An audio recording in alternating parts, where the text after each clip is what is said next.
So I recently did an article that was talking about how religion is declining here in America. Christianity is on its way down. Many other religions here in America is on its way down. I have not heard too many people talk about Hinduism. So this was posted in the feminism subreddit, and this is a teenager. And many of the commenters were talking about how they are releasing themselves from the clutches of religion. This 15-year-old girl said, even my God is a misogynist. She says, I am a Hindu female, 15.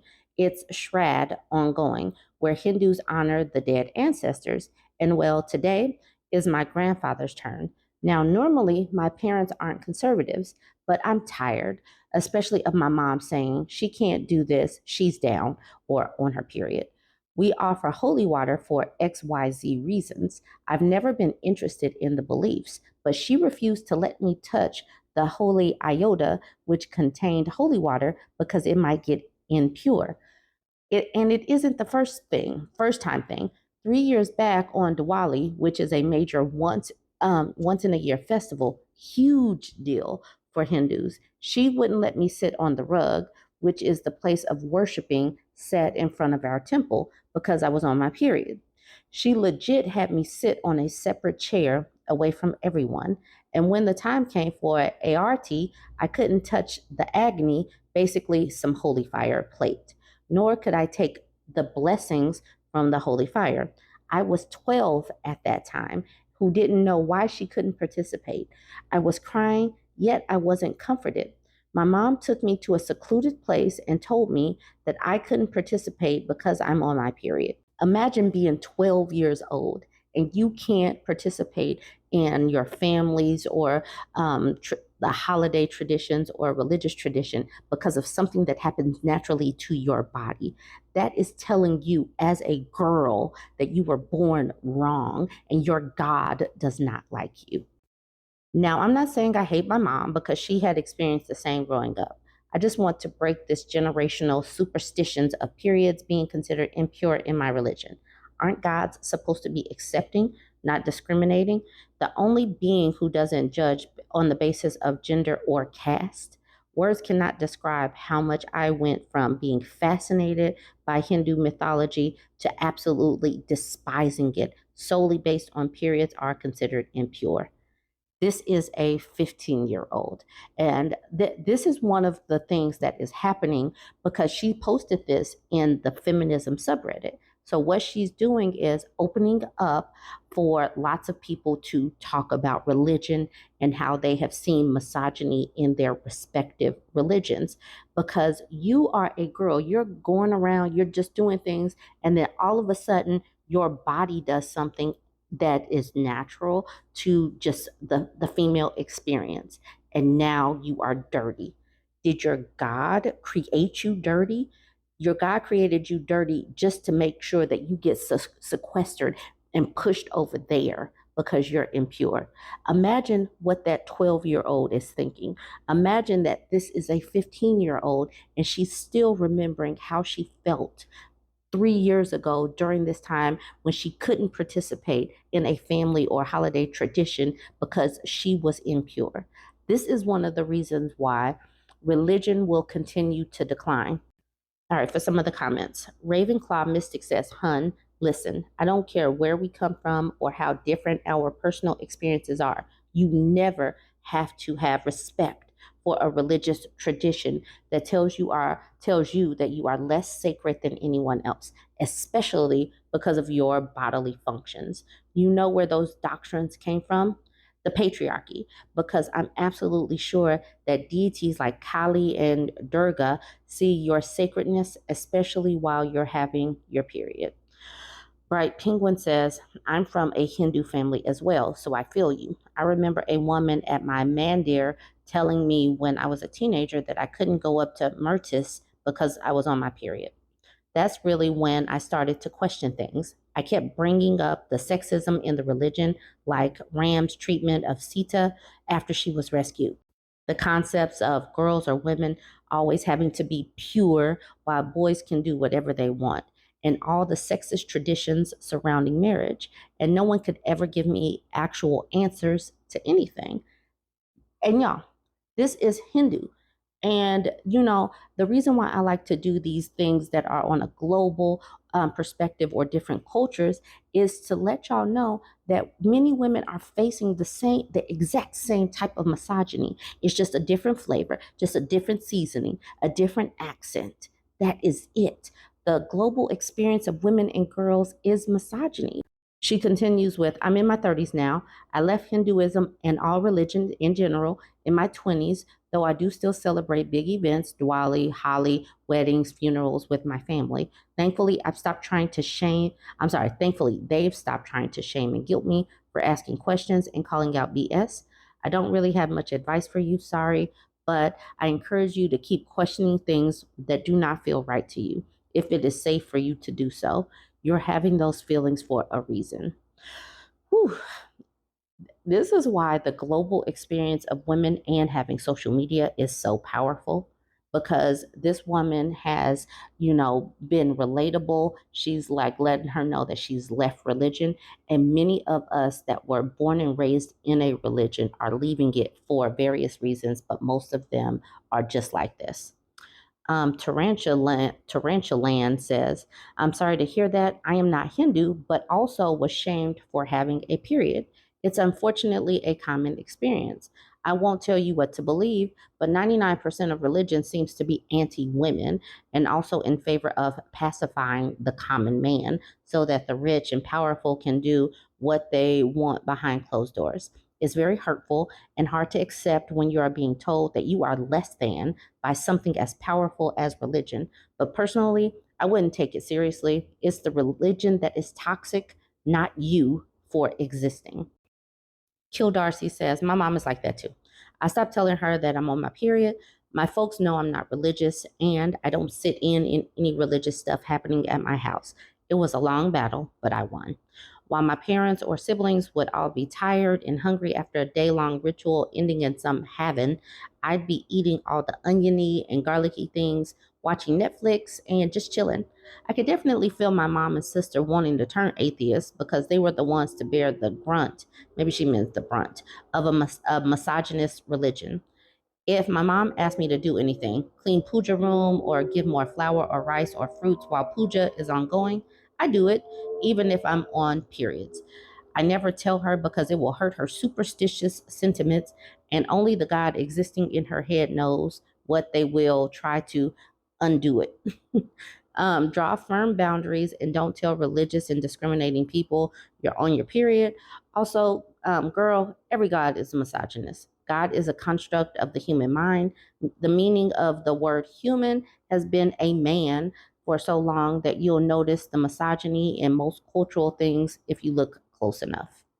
And with that, I end this one. But I do like that so many women and girls are waking up at the exact same time.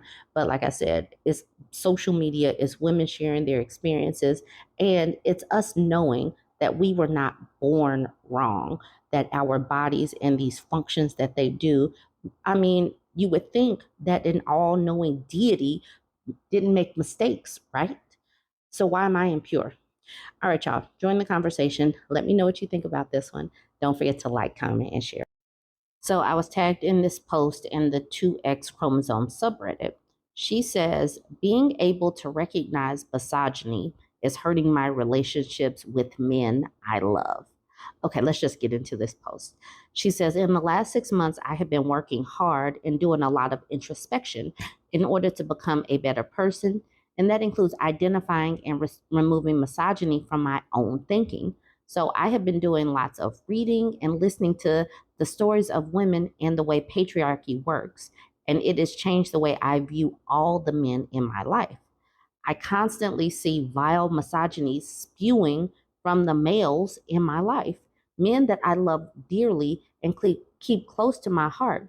Even my own uncles and father and grandfathers, especially my grandfather.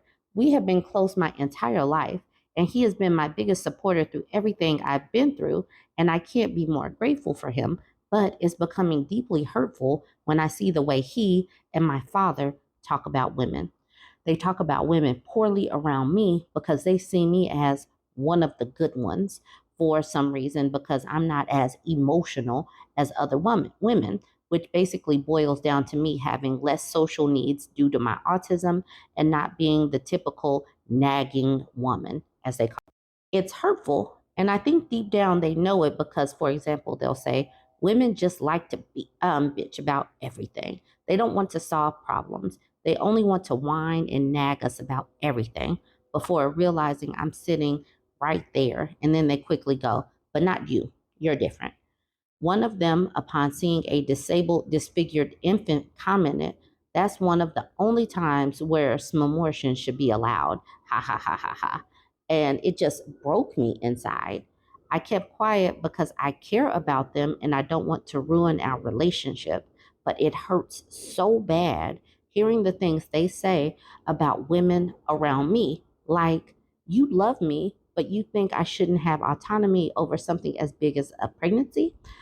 They say stuff out of that nature because I'm chill about it since I've been silent about it for so long, even though it's because I've been numb to it thanks to how normalized it's been in my life until I've sought to actively unlearn it. Now that rhetoric like that sticks out to me like a sore thumb.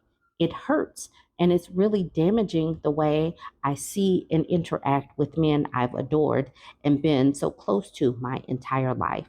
If any of you have been through this, please.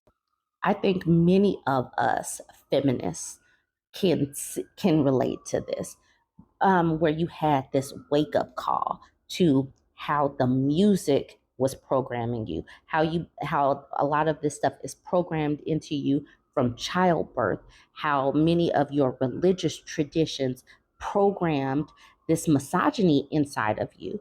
And a lot of the pick me's, the current pick me's, they are just still living in that internal misogyny that, you're not like the other girls.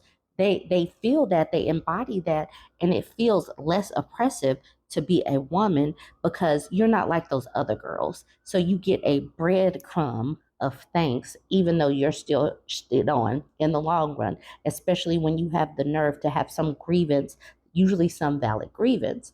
So I bet many of us have had this experience. And I think mine came from when I really started reading about history and how feminism came to be and some of the lawsuits that had to be brought in order for women to get a modicum of, autonomy and freedom. And then you start looking around and you start to all of a sudden see misogyny all of like every. I remember hearing some music that I would listen to back in high school and college as an adult, and it would be like nails on a chalkboard because it's just so laced with misogyny and degrading of women that I can't even listen to it anymore. So I can understand how, like you have some favorable memories of things, and then all of a sudden it hits you that this is just not right. And it takes a lot to unlearn misogyny and then try to have fond memories with those people and go forward with relationships with those people. I know it has to be very, very challenging. So, funny ad, she's the one that tagged me and wanted to hear my thoughts on this. And I'm like, yeah, men have been some terrible PR for other men. Jesus. Men are the ones that are doing all of this. They talk and misogyny comes out. And then women have to, like, are you going to accept that something is wrong with you as a woman? Or are you going to hear this and know and understand that these people are being a-holes towards women? What are you going to do? So Jahosky seems like she's role playing with the OP, giving her examples. Like she could say, I feel uncomfortable when you say things like that. And then the man would be like, but I'm not talking about you. And then she could say, I understand you believe that. However, I am a woman. And then the man would say, but you're a misogynist. And then the OP could say, the only difference is that we're related. Would you be okay with another man talking about me that way? And then the misogynist would say, of course not, but that's different. And then the OP could say, not different at all. Please don't talk about women like that around me or at all. Now, this is a long conversation, and it's cool to type something up like that, but in reality world, you're probably not going to be able to go back and forth with a misogynist who already thinks so little of women. So the OP responds, unfortunately, the conversation would never go that calmly. I'd be ridiculed for being a liberal feminist who thinks women are entitled to having their butts kissed when all I want is for us to stop being ridiculed on the basis of our sex alone, to stop being treated as lesser beings than them, to stop being seen as dumb house appliances. And Jahosky says, that's fine. You don't have to argue, but you can still express your feelings. If they get upset, their hurt fifis are the problem, not yours. And Bacon Square says the better option is to disengage from them, slowly go low contact. If her family is anything like mine, doing what you suggested will cause a bunch of drama and pain for her with no benefits. They're not open to learning or changing, so she needs to learn and change how much she lets them in her life. And that's honestly how it's going to end up going, because many of these people cannot be rehabilitated, because misogyny, sexism, sometimes racism, bigotry of all kinds is ingrained, is baked into the cake. And it's hard enough for us to unlearn the internalized misogyny. It's going to be hard for them to unlearn it because they have benefited from it. Okay, this person leading line says, I find that in any conversation that I start with a man calmly and rationally about their behavior and why it bothers me, staying calm in spite of their irration, anger, and calling them on their emotional overreaction really irks them in a way that doesn't solve the problem but brings me joy. I'm just trying to have a calm and rational discussion about how your words and behaviors are not okay. And it appears that you can't have such a discussion without getting emotional. We need to do more of that in the comment section, because when these emotionals come over with their mantrums and their hysterical behavior, we need to calmly let them know that you're going to have to tone down the big feelings there, bud. Calm it down. Let's have a rational discussion without all of that emotion. All right, y'all. It's time to have a conversation. What was your light bulb moment? Are you a reformed pick me? When did you start to see misogyny in everything? Let me know in the comments. Join the conversation. Don't forget to like, comment, and share. So this is a very short post. This post is going to encompass pests that want to nest and rest, and the fact that it is hobosexual season. Please keep that in mind. That you do not have to allow anyone into your home. Do not allow anyone onto your couch. Do not give soup.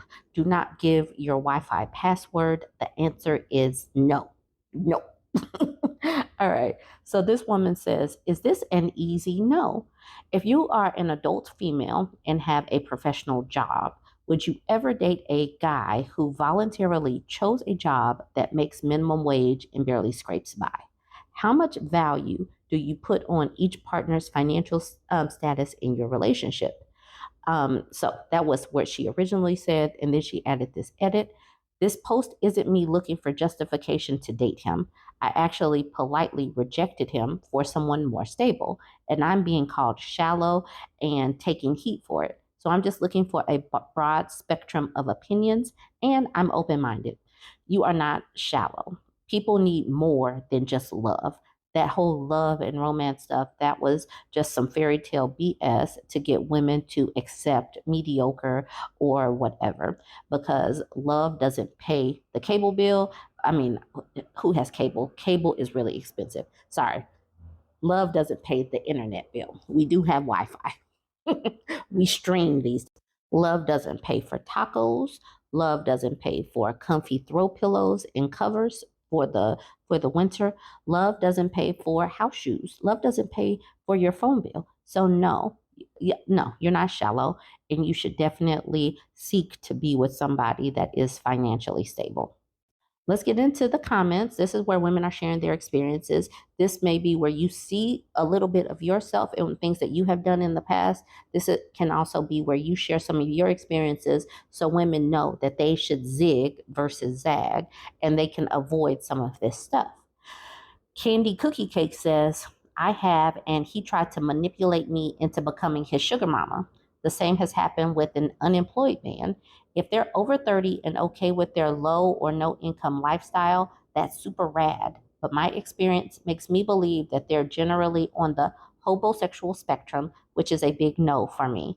And this goes into the whole conversation that we've been having about these needs, these not in employment, education, or training. These men are going to look for a woman to attach to so that he can suck her time, energy, and resources. And so we need to be aware that these needs attach to somebody that is financially responsible so that they can suck them dry as a host and then move on to the next host. All right, so she says, edit for OP's edit. Next time when there's an incompatibility, just reject them in as few words as possible. I'm not interested, but I wish you the best.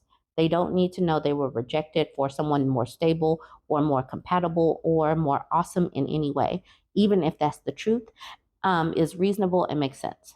In the conversation, if it's a text, block them. If it's in person, wish them a good day and physically leave the location.